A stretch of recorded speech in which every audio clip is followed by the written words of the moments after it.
Welcome, folks. Let's dive into a story from a bygone era, a place that blended agriculture, wild animals, and unexpected community wonder in West Michigan. Oh, this sounds intriguing, really intriguing. Absolutely. Just north of Holland, Michigan, there was once a place bursting with life and color. It wasn't your average farm, it was a spectacle. Lakewood Farm and Zoo. So this wasn't just any farm. There was history woven into every corner, right? Exactly. It was like a hidden gem. And at the center of this wonder was George Getz, a self made coal magnate from Chicago who took a quiet getaway spot and, well, transformed it into something magical. Oh yeah, getting from coal magnate to zoo visionary. Now that's a twist in the story, right? Yeah, yep, indeed. Getz had both the resources and the vision. He started with chickens and orchards, then expanded to camels, elephants, bears, and on Sundays, he opened the gates for free. It became a fixture for West Michigan families. Free admission on Sundays. That's pretty generous and must have drawn a huge crowd. It sure did. Just imagine, children wide-eyed as they watched an elephant casually strolling the lawn right under the watchful eye of a caretaker. And that image, yeah, it totally paints a picture, like seeing the majestic up close in your own backyard. Exactly. And it wasn't just the elephant. The zoo had the echo of lions over Lake Michigan. Sailors and swimmers would hear those deep guttural roars drifting across the dunes. Uh-huh. So the sound of wild lions mingled with the natural sounds of the lake. That must have really sparked imaginations. Right. And then think about the 4th of July celebrations, parades, concerts, animal exhibitions with, oh man, over 10,000 folks coming together. It was a blend of patriotic festivity and wild fascination. Wow, 10,000 people. That's massive. It's like the entire town was swept up in this unique celebration. And then there was the much-loved monkey house, decent mayhem with mischievous monkeys doing little stunts. Occasionally, they'd escape, creating an unexpected circus of chaos. Hey, can you imagine little kids running after those playful troublemakers? Kind of like a live action cartoon. Absolutely. And speaking of unexpected, picture families eating homemade ice cream just yards away from pacing tigers. It was a surreal mix of everyday charm and exotic thrill.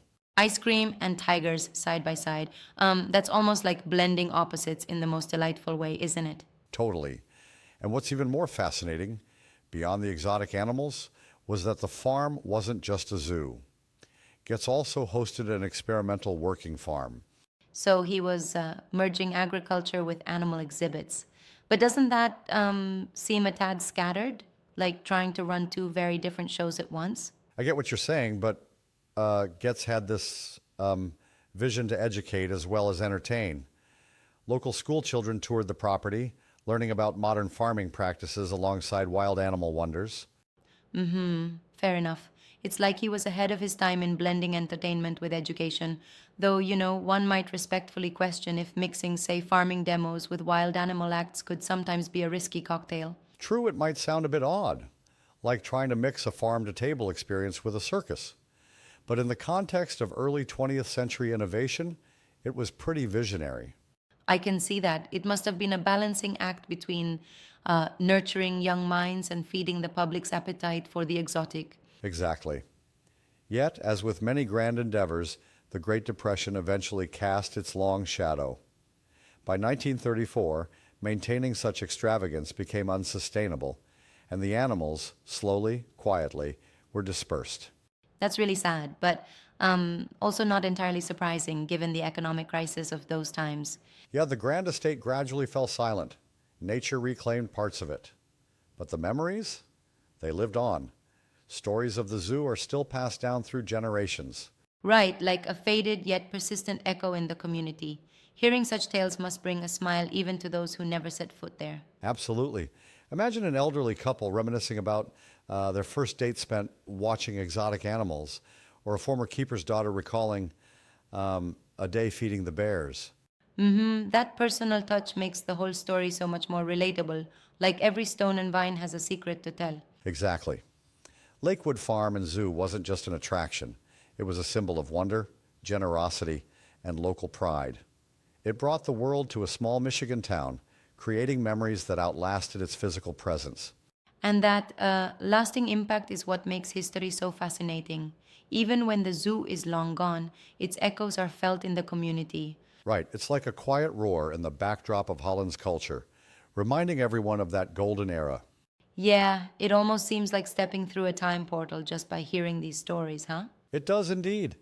Every detail, the elephant strolling the lawns, the distant lion roars, the exuberant 4th of July celebrations, it all contributes to an almost mythical narrative. And it's amazing how powerful these memories are, shaping local identity even in the absence of the original spectacle. Exactly.